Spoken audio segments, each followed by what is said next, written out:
Ladies and gentlemen, boys and girls, welcome back to the TWC Show. We are back. It's been a week of wrestling for sure.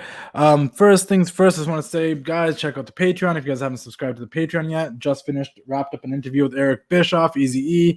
We got TJ Wilson tomorrow, as far as we're recording today on Saturday. We have him on Sunday. Excuse me, I just burped. I just ate. We're gonna have, if you're a Patreon subscriber, you can subscribe as low as $2. You get to hear these interviews first. I already edited the audio for Bischoff. That'll probably be up tomorrow, aka Sunday. It's not dropping until June 15th for everyone else. So sign up to the Patreon, guys. You get to watch these TWC shows in video form as well. And that being said, you already know I'm doing this today with Danial from the Dropkick Podcast. What's going on? What's up, man? Been a crazy week of professional wrestling, but man, you finally got Easy E. You got Eric Bischoff. We got Bischoff on the show. I know you've been wanting him for a long time, but another one, off the list. Okay, so you know me. After every interview I do, I think it went weird or awkward. Like I thought Renee was awkward. I thought so many of them were awkward. But after just editing the audio, I'm like, this wasn't that bad. He just had to wrap things up because he had other podcasts to do, and I felt like I had to rush at the end. Yeah. Overall, it seemed pretty good, and I hope you guys enjoy it. We got Bischoff's perspective and input on a lot of things, modern day wrestling and whatnot. And we talked about Starrcade and Bret Hart and WCW a little bit, and which woman he think would fit in the original NWO, and which talent he would love to sign to his own company. So check that out, guys. Wow! Subscribe to my YouTube channel. If you guys aren't already, it's the Wrestling Classics. Find me on YouTube and subscribe. You can watch the videos to all these interviews and my previous interviews on YouTube, so make sure you subscribe. Subscribe to the TWC Show wherever you listen to podcasts, and that's about it for me plugging. Go subscribe to those things. Shout out to Maestro Classic, shout out to Chalkland, shout out to Steve Cardillo Weight Boats. Last week I dropped the interview with him, very insightful about his business, about the Macho Man, about everything. Just go, Young McMahon's, go listen to the interview with Steve Cardillo, and that's about it, guys. Like for the plugging at the beginning of the show, but let's talk about the elephant in the room. Andrade El Idolo. We'll leave it at that. Yeah. Idolo is in AEW. He's all elite. And you know what? I know AEW can't sign everyone, and they shouldn't sign everyone. When I said that to Bischoff, he's like, "Have you told them that yet?" But I think he's a good. He's one of those guys that I think was a good call, but I don't think they should sign everybody else that got released. No. And that being said, for those of you that are wondering if we're going to talk about the releases, we'll touch on it, but we did a whole bonus episode for the Patreon users already. Mm-hmm. Yeah. No, I think Andrade, finally, he deserves to be there and in a good spot too, because AEW is a place where you can, be yourself and actually, kill it without any scripts or anything like that. But I think it's a great time to be a professional wrestling fan because now, things are booming, business is booming. Yeah, man, I'm excited. To see what it was cool, man. It was cool to see Andrade in AEW. I think he had a lot of potential in the WWE. We saw a lot of it in NXT, and we didn't get to see a lot of that potential showcased when he was on the main roster. And I feel like now we're going to get the opportunity to see some of Andrade's best work against some of these guys. It does cause the issue of where does he fit in. We know he's facing Kenny Omega with the AAA title on the line in a few months, but it's just kind of like, is he in the top spot? Is he at the TNT title? There's a lot going on, a lot of guys there. Mm-hmm. So there is where does he factor in. But, I said, every time after a Double or Nothing, there's usually a big surprise and end up being Andrade, and I'm happy for him there. I'm glad he got to talk. They paired him up with Vicky Guerrero, which is cool. Before we talk about the rest of Dynamite, though, how did you feel about Double or Nothing? Oh, man. What a show, Probably one of my favorite shows in recent memory. This might get some heat, brother, but I think it was better than WrestleMania this year. It almost felt like their WrestleMania. I think it is, honestly. Double or Nothing has to be their WrestleMania. And, this WrestleMania's past card, it was great, but there's something about this card. And I know you and I weren't the most excited heading into the pay-per-view because we're like, oh, Brian Cage versus Adam Page, we'll be okay. But, they blew it out of the water. And the crowd was with it. Seeing Jungle Boy get that reaction that he finally deserves, man, It's Like, so nice to have gave me fans back. goosebumps. Fans So were nice to have back. fans back. I know we got it last Dynamite, but they were there for Double or Nothing. They were there this week, and it's just creates such a different atmosphere. And it was a 100%. packed house for Double or Nothing. And I remember we were talking to each other, and I'm like, yo, I know it was in the East Coast, and I guess they started the show a little bit early, which makes sense because it went like 5 hours, but it didn't feel like 5 hours. I know some people complained about it, but I'm like, I don't know. I didn't feel like 5 hours. It flew by. It was really good. Started off when the sun was out. You know, we had the Serena Deeb and Riho match on the kickoff, and then also Adam Page and Brian Cage. That's a fucking tongue twister. And whatever other matches happened the Young Bucks versus Young Bucks. All happened really good. All happened under the sun, and it just gave me like old school Road Wild outside. Yeah. Like, aside from bikers and that stuff, it gave me that vibe of like, oh, like the under the sun. I don't know if it was like they were showing different camera angles. They don't always show, but it seemed like it was sunny outside, and they're resting under the sun, and it just created a cool vibe for them to go into the darkness. And every match delivered in its own way. Like the lowest point for me was Cody versus the Go-Go.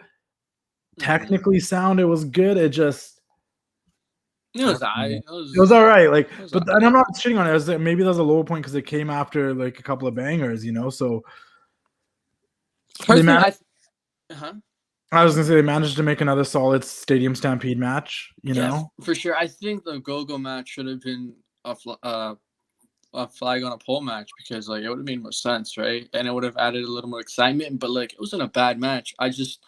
It kind of like I got confused when Cody went over because like shouldn't a Go-Go, the new talent, go over Cody who's established already? But whatever.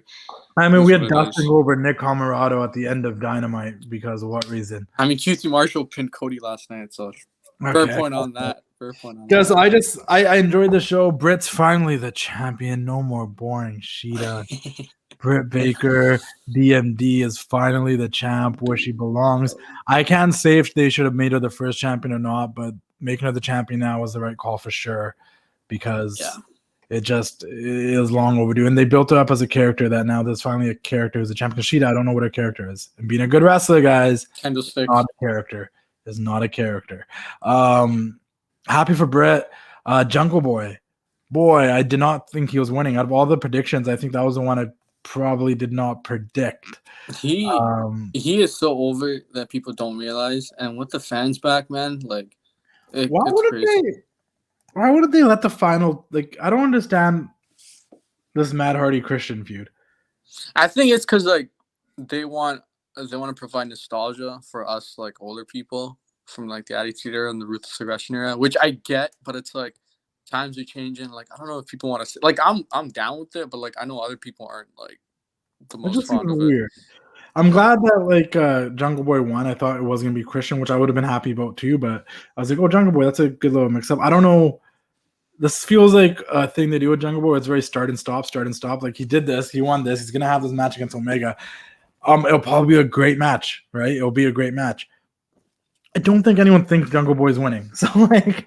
Yo, I posted this on TikTok. Like I posted a clip of Jungle Boy's entrance, and I was like, "Future World Champion." People were like mixed. Some people are like, "Yeah, he's gonna be great." Some people are like, "No," and I'm just like, "He's gonna be world champion one day because he's 23 right now." You know what I mean? Like, no, he will be one day. Like I said, I think there are some homegrown stars when it comes to AEW. They keep hiring guys that aren't homegrown, which is interesting to see, but. You know, there's the MJFs, there's the Sammy Guevaras, there's the Jungle Boys. There are some like AEW homegrown stars, and Jungle Boy is definitely on that list for sure. The Joker wildcard was Leo Rush. How do you feel about that?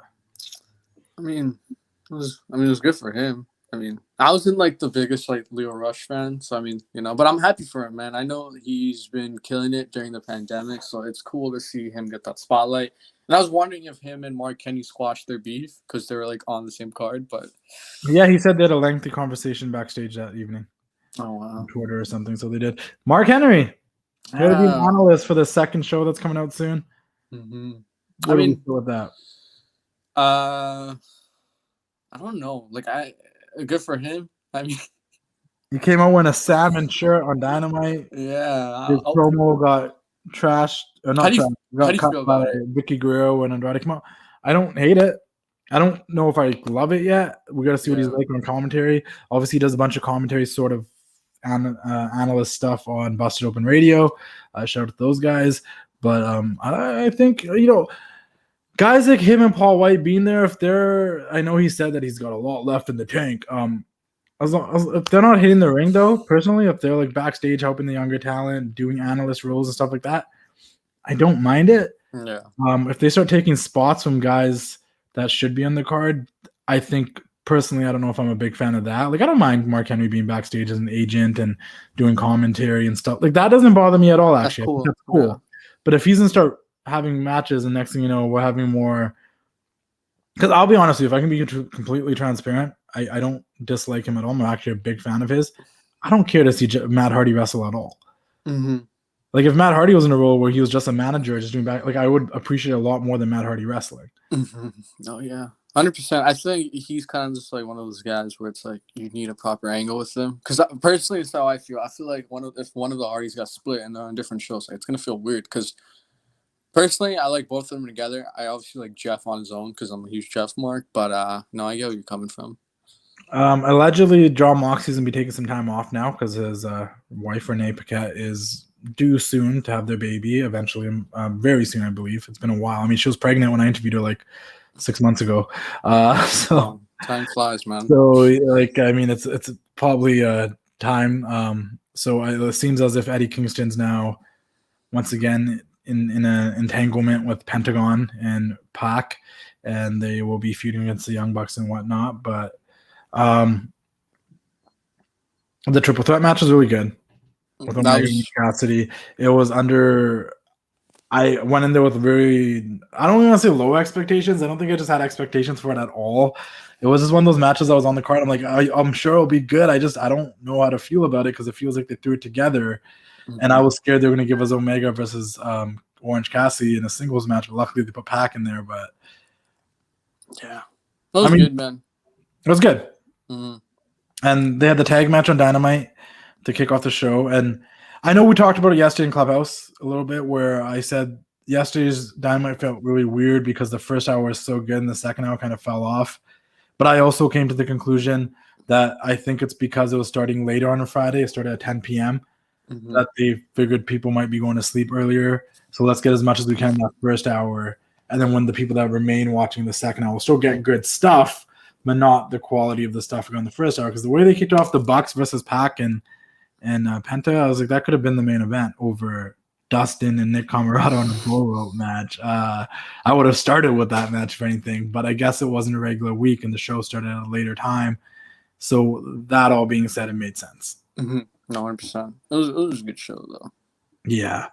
I mean, they did a lot in that first match that kind of seemed like a lot. Like, I don't know. When I see Canadian Destroyers and stuff, like too much of it, just... I guess they just wanted to hype us up, dude, because, like, we're like dead after SmackDown, so we're like, all right, let's get into Dynamite. No, that's fair. And there's playoff games and stuff that people are tuning in after, I guess. So, what else? Anything else you want to touch on? So the Inner Circle still feuding the Pinnacle, even though the Inner Circle won the Stadium Stampede match. Love them rappelling from the top of the stadium, the football field. A lot of cool segments. My only beef with the Stadium Stampede match was I wish that it ended with all members of both teams coming out to the ring at the end and brawling, rather than just MJF and Jericho up in the rafters and then Sammy and Shawn Spears in the ring. I think they just wanted to highlight their own guys, right? They just wanted to be like, all right, let's put the spotlight on Jericho, MJF, and then let's get Sammy over with it. I just feel like what happened? Then what happened to Wardlow? What happened to FTR? And yeah, knocked out, man. It was just weird. It was weird. I mean, where did they disappeared? I understand it was taped earlier and the second part was obviously live, but it just felt weird. Mm-hmm. Yeah. Fun match though. I don't know if I could say it was better than the first one, but it was still really good. Mm-hmm. They made it unique and special. And I just want to say though quickly that seeing Sting wrestle at 63 puts a lot of guys, a lot of part-timers to shame because that man can still go like as if he's in his 40s, killing it on Nitro, but man, he still got it. Where do we go from here? Like, how many more matches does Sting have? Like, that was good. It was impressive. He was in a tag match with Darby Allin against Ethan Page and Scorpio Sky. They picked up the win. Sting looked amazing. But now what? Like, what do you do with him? He can't. So, I don't know if you caught this, but, like, Ethan Page and Scorpio Sky, like, they want Darby another tag match, but he can't pick Sting. So who does he pick? It leaves a mystery opponent, but Watch it be like Lance Archer. what a fucking god. Shout out to Miro for beating Lance Archer. That was the right call. That was the right call. But I don't know. Where does Sting go here? Maybe Darby turns heel. We get the sinister side of Darby that I mean, I'm sure we got a couple of Sting single matches on hand, whether it be against Darby and Cody, but I don't know. I'm down with Sting though, man. Sting. No, I am. Obviously I don't think he can wrestle those many more matches. I'm just being real here. I don't want him. Look, this was a great tag match he just had. I don't want to have a bad match. I don't want it to be the Undertaker thing where he has one really good match, then he has a bad match, he has to redeem himself. Then he has a really good match, and then he has a bad match, and he has to redeem himself. Like, I don't want that cycle. Yeah. You know? Yeah, I don't know, man. But Stinger. If this was his last match, wow, he went out on a high note. If it was, but I don't think it is, obviously. I don't think it is either, yeah. So it's like, okay, so what is the singles match he has? Is it Cody? Is it Darby? When does it happen? I'm not saying rush it and do it right away, but if this is it, I'm actually okay with this being it too, because I was like, sure, Ethan Page and Scorpio Sky, as of right now, might not seem like the names that you want to have your last match against.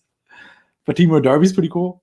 I don't know. Like, I mean, it was a smart choice because like Darby took most of like the hits and stuff, most of the bumps and stuff, and this thing just did the hot tag, and then that was it. But I enjoyed it. I know you did. And who do you think Andrade's first feud is going to be? That's a good question. So maybe Omega, but no, Omega's in the face. I don't know. Who do you think it's going to be? I don't know. I know he is facing Omega soon. But what if it's Pac? That'd be great. I feel like I still want after we watched Aleister Black versus Pac on the UK tournament thing. Yeah. Listen, once again, I don't think AEW should hire everyone. Once again, when it comes to the women, hire all the women you want. Hire the Iconics. Bring Lana in with Miro. When Miro was cutting that promo yesterday, I'm like, this promo would have been enhanced by 1,000 if Lana was standing next to him right away, because he's got the belt and he's got a smoking hot wife. Would have worked. So definitely hire Lana. Lana was actually pretty funny too, by the way, where she tweeted out like, for no reason specifically right now, but I finally want to congratulate my husband on winning the TNT title. She probably couldn't congratulate him, right? She couldn't before because she's with the other company. Whereas Charlotte yesterday was putting Andrade all over her story. She shared my posts and stuff too. I think it's because that's Charlotte. That's got pull. Yeah. But what were we talking about? Aleister is one guy that I think AEW should sign, and they could do a lot with it. 100%. Out of the guys that got released. 100%, man. It's still crazy to see him go. Like he was one of the least expected guys that I thought that would get released, but he shared on his Twitch and everything that he's very thankful of his time with the WWE, and him and Vince had no bad blood or anything, as if like the reports say anything like that. But yeah, man, he's a good dude. I can't wait to see him kill it elsewhere, but. Yeah, no, I would love to see Aleister in AEW, but once again, they can't sign everyone. If you guys listen to my interview with Bischoff, we kind of talked about this. Like, okay, I know it must be hard to like see all these guys get released and be like, oh, we can get this guy and that guy, but at the same time, you went out there saying you're gonna grow your own talent and use your own guys and not be WWE light. Where it's like now you're signing all these WWE guys, and what does that do to your Jungle Boys and whatnot? 1 minute on this rung on the ladder. This is Bischoff's analogy. 1 minute on this rung on the ladder. And now these other guys are coming and going ahead of them, and these guys are barely even holding the ladder anymore. True. There's truth to that. But we'll see. We'll see what happens. I do think Aleister should go there. But what if they do a thing where Andrade faces Omega twice, and Omega wins one, and then Andrade wins the one in Mexico for the AAA title? I don't know. They could do that. I mean, who knows, man? Britt's celebration. Underwhelming. Their promo was okay. I don't know why I expected more. I just don't understand why the men are out there. First of all, like okay. So you gave that argument yesterday. My thing was I think they're just trying to put the heels out there, like whoever were bad people out there. Yeah, but like what the fuck? No, I get it. They have nothing to do with the women's division and that belt. So why are they celebrating with her? Like, is Ryan Nemeth supposed to like challenge Britt for the title? Yeah, no, I was thinking 1980s mentality of like all the bad guys out there. But once again, back in the 1980s, they also didn't have much of a women's division to mix it up with that. I was just thinking about like segments like when Macho Man was crowned the Macho King, and then all these heels were out there in the ring while he was getting coronated. that was my perspective of it. But to your point, like that is true. Like, why were the guys out there what didn't like? Why wouldn't they put all the heels out to them? Why did they select these specific heels? Yeah, and it's like and Tyler Rose being a heel, was that a babyface turn then? That's a good question because it felt very heelish. You know what I mean? Is Britt Baker a heel or I don't know. She's a heel, but we like her because we didn't like Sheeta, but nobody wants to admit that. They want to pretend that we like Sheeta, but also liked Britt. We didn't like Sheeta. We were done with Sheeta. No disrespect to Sheeta, but maybe they can make you a character now because I was not with it before. I mean, I guess she's a babyface to your point, but I don't know. I didn't know how I feel about the segment, but I just don't get why QT Marshall is going over Cody when. Because listen, I've been hard on QT Marshall. Such a cutie. I'm kidding. They're going with this feud. I guess we're continuing the Cody QT thing. What is Cody gonna do otherwise? I mean, there's obviously options, but what is Homelander gonna do? Yo, I think they should just do it. They should just do Nick Aldis versus Cody 3. Like, come on, man. They could in September. Like, they should, man. Like, that's the time to do it. If they really. No, I think that is Red Velvet fought Ali. Big Swole and Kylan King came out there and helped her. I thought they were just being good baby faces because the heel was trying to cheat. And then I go on social media and they're all like posting pictures together and calling themselves RSK or something. I'm like, oh, is this a dark thing I'm supposed to know about? We just don't watch dark. That's hard. Like, where did these guys become friends and then now like a group? And the same thing with Dustin versus Nick Comoroto. Listen, you booked a bull rope match. You told us about it on Double or Nothing. We knew it was going to happen on the show. Dustin cut a promo, I think, at Double or Nothing. I think Nick Comoroto cut a promo at the beginning of the show or something like that. My thing is this. Like, if stuff happened between these two on Dark, can we get like 5 minutes of replays or something? 2 minutes of replays before the match? So, like, this is why they're having this big bull rope match. Like, they actually have beef with each other. It's not just Nightmare Factory versus whatever Cutie's faction's called. Why are they giving us this nightmare shit? Like, I just don't get it.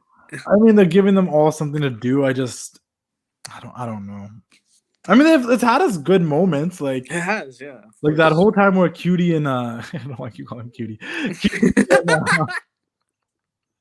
It's Cutie. That's what Cutie spells. You got something to say, bro? Say it. No. It's like that whole segment where Cutie and Cody fought on top of the bus and stuff. Like, it was good.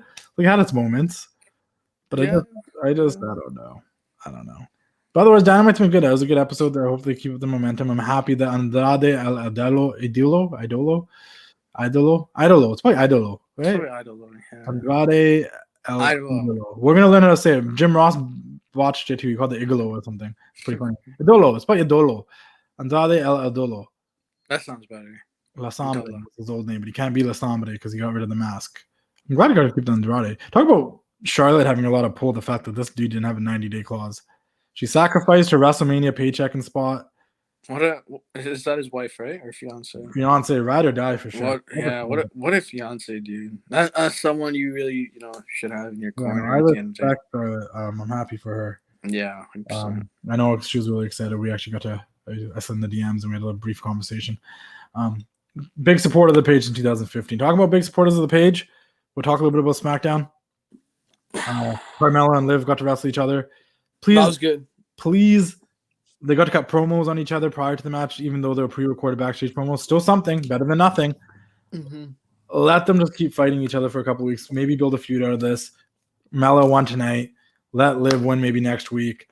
Make this some sort of competition between them. She's calling herself the most beautiful woman or something now? The hottest woman in the WWE. The hottest woman, yeah. As she should. As she should.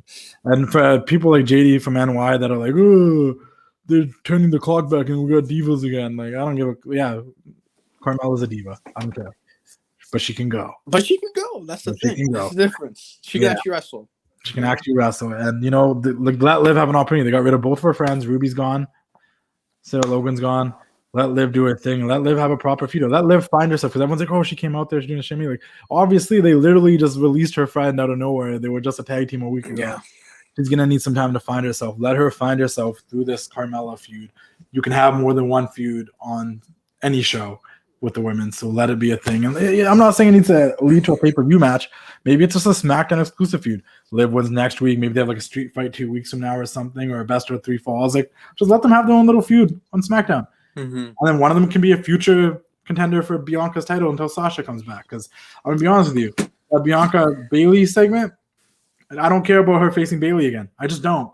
I understood it was going to happen, and I'm happy it's happening because I didn't want Sasha to come back yet. I was scared that when they said Hell in the Cell was coming, it was going to be Sasha and Bianca in the Cell. And I was like, please, no. Let Sasha come back like next month or at SummerSlam.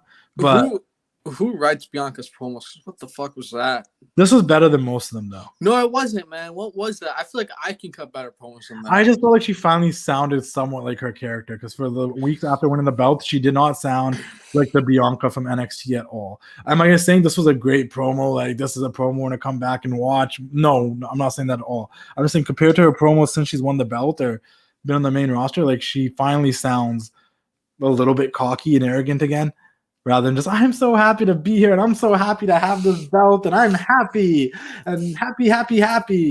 I'm the EST of happy. I'm the happiest EST. Like she actually cut a promo being cocky, arrogant, saying, fair. You know what? Right, I'll give you that. You know what? That's fair. I am better than you. I know I'm better than you. That's why I'm challenging you. Was the promo good as in like word per word? No, she said something really stupid in the middle of it. I don't remember what it was. That's the thing. Like, caught me off guard. I'm like, what? There was one line in there that was really like, what? I'm trying to remember. I don't remember, but if you guys know, let us know. There's one line in Bianca's promo. Because listen, this is not shitting on Bianca, because obviously Bianca doesn't write her own promos. She was given a script and she's gone out there to say it. There was one line in there that was like, it was kind of, I don't know if it was petty or just not like, it was weird. Yeah, I don't know. Yeah. Wasn't her best promo, but my thing is I think they're finding their way back to Bianca being more Bianca than Bianca who's happy to get a title shot and main event WrestleMania and win the belt. Like, no, we're getting Bianca being like, no, I know I'm the best. There's a reason why I have this belt. I already beat you. I don't need to beat you again. Yeah. And that weird laughing Bayley thing was not cool. Ooh, that was. I was just like, what? Like, it was cringe, man. Straight up, it was cringe. It's almost like they're mocking Bayley. Yeah, but it's just like, I don't know, man. I don't know how to feel. Like, I don't know. It was not good. It was just, it made me question what the fuck I'm watching. Like, I was out of it by then. SmackDown was very like, it felt weak kind of yesterday, the entire show, if I'm being honest. Yeah, I said it multiple times to you yesterday. I'm like, it was like two things for me in the entire show. Obviously biasly, because I'm a fan of both of them and they support the Wrestling Classic, and you know I'm cool with both of them. I was happy for Carmella and Liv, and then outside of that was just the Roman stuff with the Usos. Like, that was it. Those are the only things that stood out to me. I don't know. I feel like there's people out there actually getting bored of the Roman stuff. People are getting bored of Roman opening and closing the show. I'm like, how? Like the segments, or just like there's actually people now actually officially turning on this whole Roman thing. Like, it's getting repetitive. It's the same thing. Well, I mean, I think it goes back to the entire thing where it's like these people hated Roman Reigns at one point, like legitimately, because he was being so pushed, and now it's like they kind of liked him because he turned heel. Now it's going back to that same like square one thing, right? Like, oh fuck Roman kind of thing. But personally, I think he's killing it. He's at his best, but I just give fans back, man, and the entire game's gonna change because fans make a huge difference. You know what I mean? And you know what? Them turning on him now when he's a heel makes sense because he's a heel. So he's a heel, and he can just be like, "Yeah, hate me more." I like everything that's going on. I actually wanted the Usos to win the tag belts, but the finish with Roman just beating up Dominic was pretty funny. While the Usos were like, well, I mean, Jay was like a lost puppy, not knowing what owner to go to. It's good stuff. Slow burn. We'll see where it goes. I don't know what they're doing with Apollo and Kevin Owens. I think Sami Zayn. We're going Sami Zayn Owens still. It's literally because Alistair got released, and Alistair was supposed to face Big E, and then that really fucked everything up. Right? That really fucked everything up, man. Seth looked great. The promo was great. That's about it. So I'm gonna be completely transparent. And then, shout out to Seth. The promo was good, and shout out to Kayla. She held it down. But that was it for SmackDown for me, to be honest. Carmelo's hot and lives a G. That's about it. And listen, this is a podcast with two girls. If we had a girl on here, they'd probably just be like, "Yeah, Roman's hot." I'm with you. It's cool. I'm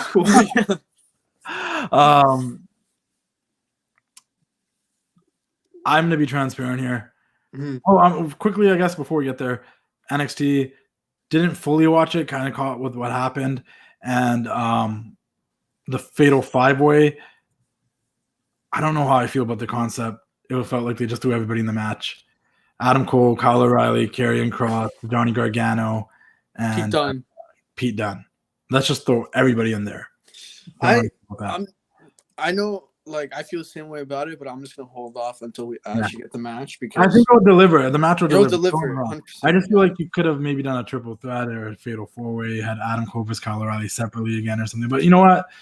We'll see how it plays out, the build up towards it. I know it's not that far away. It's a few weeks away, so we'll see what they do to really sell it.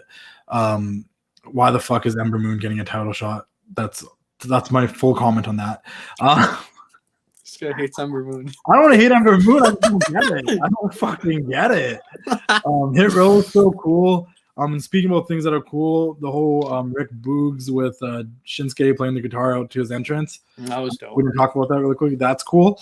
I don't really care about the shit with Baron Corbin anymore, but the entrance is cool.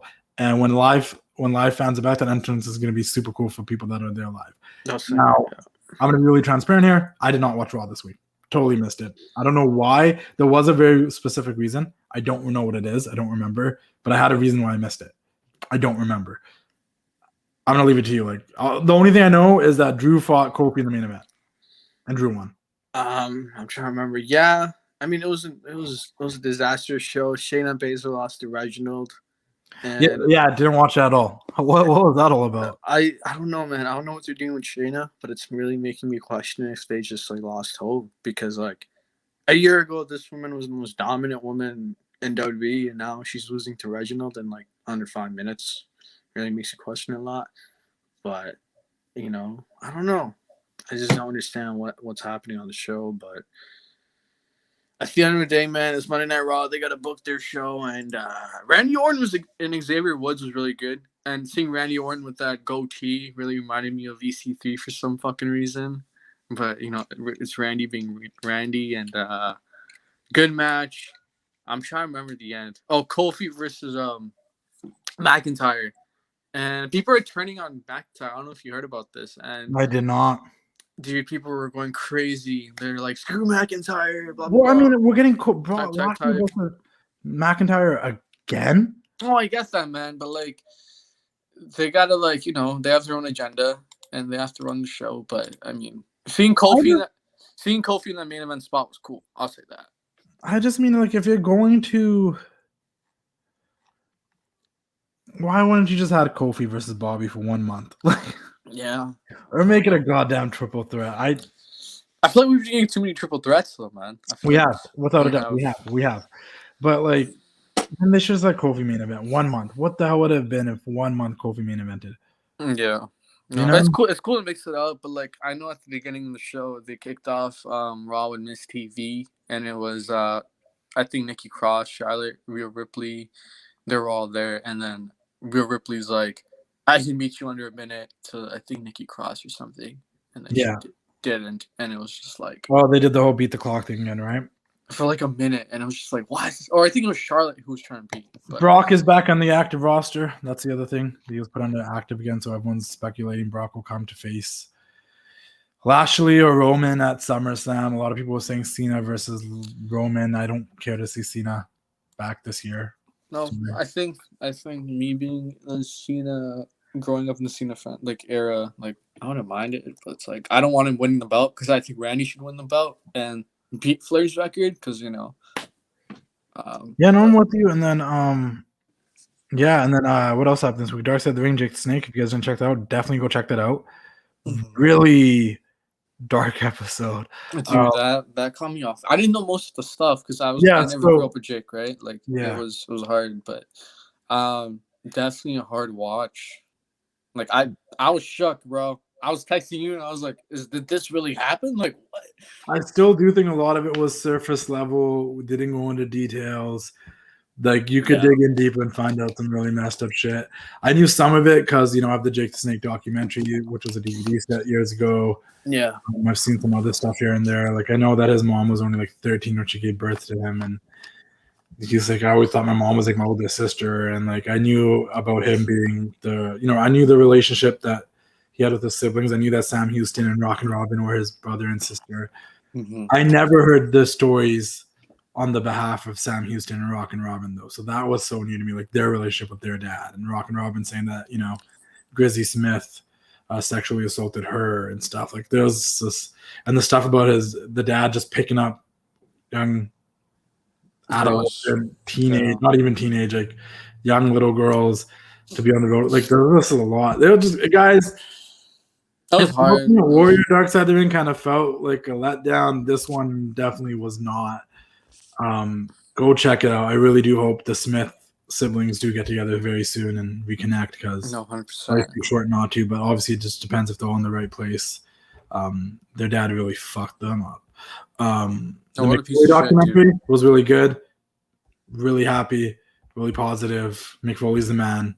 Appreciate the living share of the guy and everything he's given us with his body and the stuff he did for our entertainment and for his legacy to be something that's cemented in the wrestling world. But still not a hit piece like the Macho Man's, okay? It was all nice and dandy, happy fluff piece, but we want to go after the Macho Man. I see how it is. But, this guy's trying to come for fucking A&E right now. Yeah, shout out to Mick Foley, though. He's the man.